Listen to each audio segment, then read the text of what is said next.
자, 시사일수 채무금리 인하의 역사를 한번 살펴보도록 하겠습니다. 여기서 말하는 이제 금리라는 거 알다시피 대출금리를 의미한다라고 보시면 될 것 같아요. 자, 일단 현재 법으로 정한 최고금리예요. 그래서 보통 이제 경제 기본적인 개념들 아시는 분들은 최고금리라는 것은 최고 가격제를 얘기하는 거죠.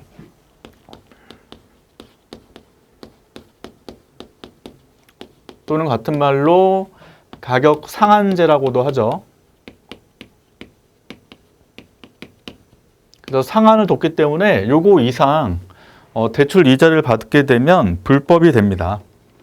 그래서 문재인 정부 때 최고 금리를 2021년도 7월까지 두 차례 인하해서 현재 20%예요.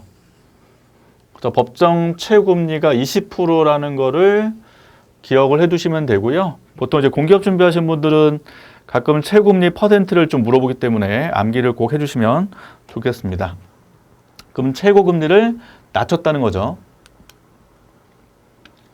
자, 일반적으로 대부업체 자금 운용을 살펴볼게요. 대부업체, 대부업이라는 것은 한자죠.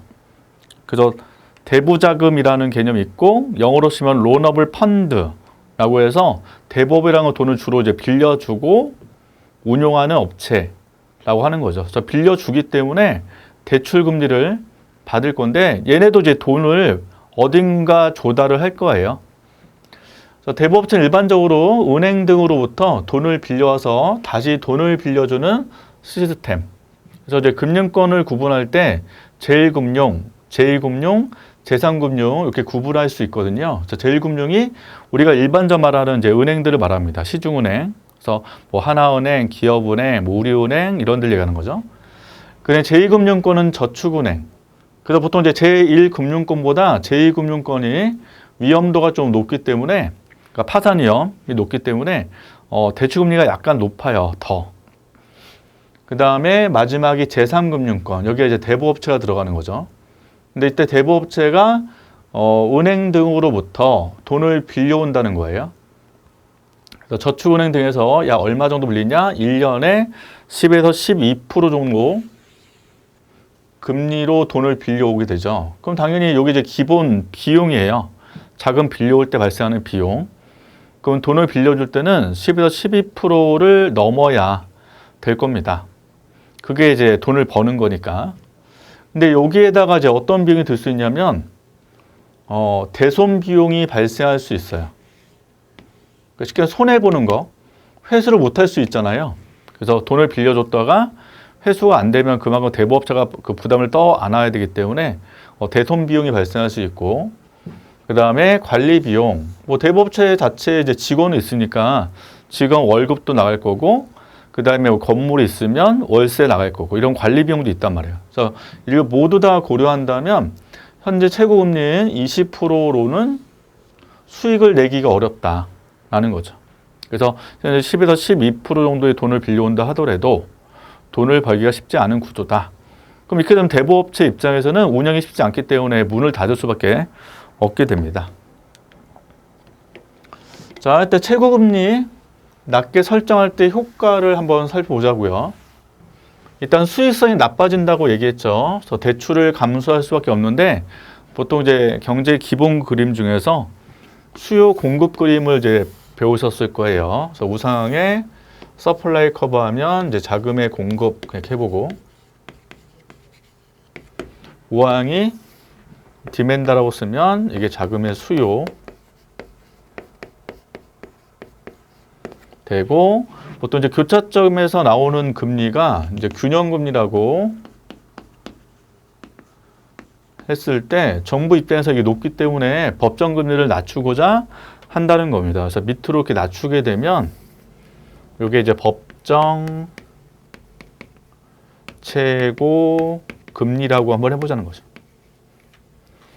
그러면 균형보다 낮게 되면 자금의 공급이 기본적으로 줄 수밖에 없어요.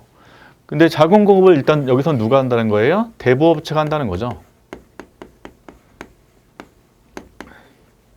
그래서 대부업체는 자금 공급을 줄인다는 것은 이제 대출을 줄이고자 한다는 거죠. 그래서 대출을 줄이기도 하고 문을 닫기도 하고, 대출을 줄인다는 것은 기본적 뭐 신용 등급이 있을 거 아니에요. 그 일정 신용 등급보다는 더 높은 등급에 한해서만 돈을 빌려주고자 하기 때문에 대출을 줄일 수밖에 없다는 겁니다. 그래서 이번 보시면 이제 국내 대부업체는 2017년도에 약 1249개가 있었는데 작년도는 940개로 많이 줄었다는 거죠. 그래서 줄어든 이유는 대출이 줄기 때문에, 수익성이 줄어들기 때문에 문을 닫을 수밖에 없었다.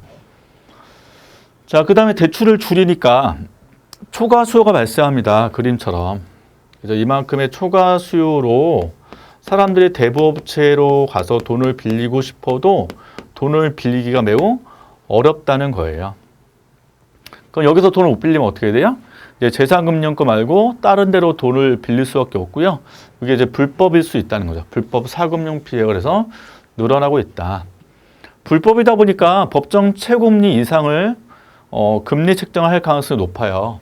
그래서 한국대부금융협회에 따르면 지난해 불법사채 피해자 의뢰 건수는 거의 3,000건으로 평균 영금리가 230%대가 나왔대요. 엄청 비싼 거죠.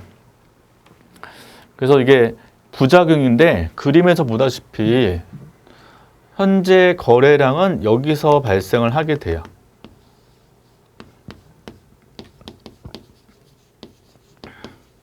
그럼 이 거래량에서 자금이 필요한 사람들, 자금 수요자들이죠. 요만큼의 이자를 내고서라도 돈을 빌리고자 하기 때문에 연 230%의 이자를 낸다 하더라도 돈을 빌리고자 한단 말이에요. 그래서 평균적으로 연 230%니까 어마어마한 이자 부담이죠. 보통 이제 100%가 2배잖아요, 2배.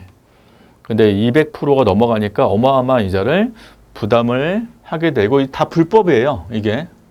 그래서 원래 이렇게 받으면 불법이니까 신고할 수 있어요. 자, 최고금리가 24%에서 20%로 낮아진 지난해 7월 이후에 지금 이제 예전에 24%였고요. 예전에 몇 프로였냐면 66%였어요. 최고금리가. 제가 이제 알고 있는 최고금리가 66%대에서 24%, 20%까지 지금 떨어져서 현재는 20%로 법정 최고금리가 설정이 되어 있고, 지난해 7월 이후에 대부업체 대부분이 담보대출을 주로 취급을 했대요. 그러니까 보통 신용대출 있죠. 이 사람이 신용을 기반으로 돈을 빌려줄 수 있는데 보통 이제 신용이 불안정하면 담보를 요구할 수 있을 거다. 그래서 담보대출의 대부분은 부동산 담보 같은 거 있죠. 그래서 부동산을 담보로 대출을 해주기도 하는데 2달 전부터는 이마저도 중단하고 있대요. 그래서 담보대출도 기피하고 있다. 그래서 개점휴업에 들어간 업체가 늘어나고 있다. 그 이유는 뭘까요? 요즘에 부동산 가격이 떨어지고 있잖아요. 그래서 최근에 이슈가. 그래서 부동산 가격이 지금 떨어지니까 담보 가치가 하락을 하고 있고요. 그 다음에 부동산 담보를 받았다 해도 이게 매각해서 원금 회수가 쉽지 않단 말이에요. 그래서 담보대출을 무리하게 대부업체가 받지 않고자 노력한다는 거죠.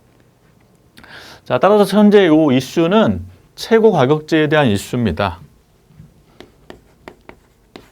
최고 가격제. 같은 말 아까 뭐라 했었지? 가격 상한제. 그래서 요거의 이제 반대말은 최저 가격제죠. 또는 같은 말로 가격 하한제. 그래서 최저가격제 대표 사례 뭐예요? 최저임금법이죠. 최저임금법. 그러니까 최소한 뭐 시간당 임금 얼마는 줘야 된다. 그래서 최저임금법이 있고요. 최저임금도 역시 매년 개정하죠. 그래서 매년 조금씩 올리고 있는 상태잖아요. 그래서 뭐 시간당 10,000원, 지금 9,000원대, 뭐 8,000원대 왔다 갔다 하고 있는데 뭐 시간당 10,000원 정도 주도록 법으로 정할 수 있다는 겁니다.